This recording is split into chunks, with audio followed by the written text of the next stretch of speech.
Plays a really big orchestra piece, first of all. It's you know, it's 45-minute long piece of music. It kind of fits in the scope of what we would think a symphony is, though I don't think it's exactly a symphony, but it is symphonic in its ambitions. And you know, I centered during the process on this word play. It's sort of, I was circling around play, and then I realized that this piece was really just about this word and many, many different meanings of the word.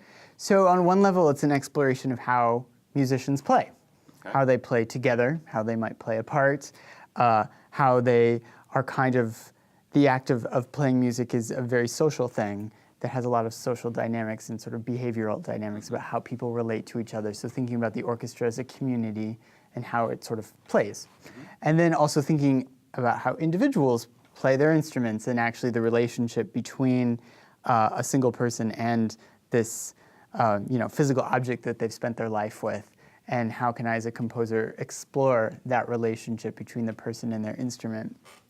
And then also, in addition to all those things, play is in some way related to the concept of gaming, and specifically to video gaming. What's very interesting to me about the whole idea of a video game is choice making, and that you, the player, are making choices in this other world inside the game that have consequences.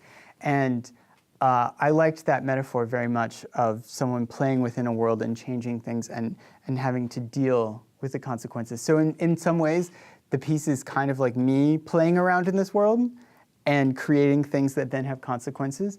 But then also, it is about the musicians themselves playing around in this world and having consequences for each other.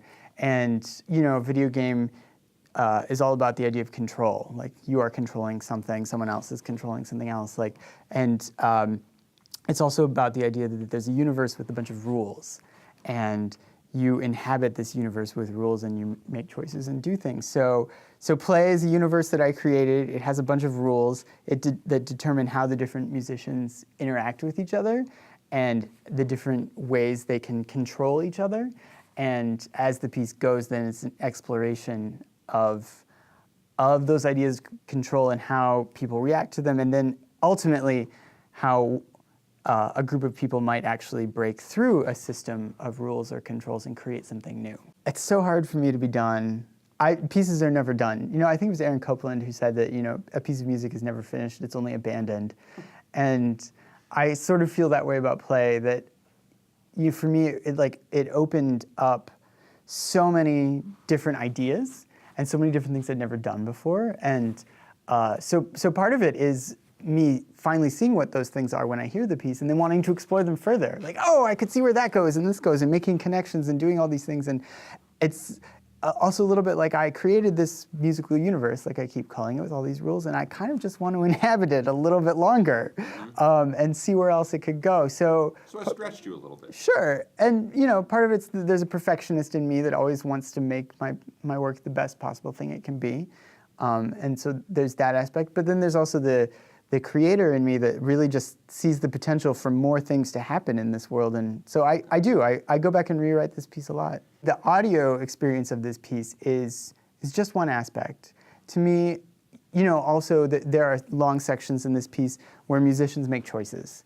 And so those are, of course, going to come out differently every single time. And you have to be in the room with those musicians to see what choices they are making in order to get that experience. So the recording of play is just one iteration of this piece. It's like documentation of an act, but you just to be there with the musicians as they're actually making it and seeing them physically is really what this piece is about. I'm deeply, deeply humbled, and I think that this is just in part because of the tradition of this award and the amazing composers who have won it before. And it's something I've said before, but there are so many of my heroes on that list of previous winners, and so many of my mentors and teachers, and to be included in that is deeply humbling, and it is something that I hope to earn through the rest of my creative life. You know, it's an incredible gift, so I'm very, very thankful.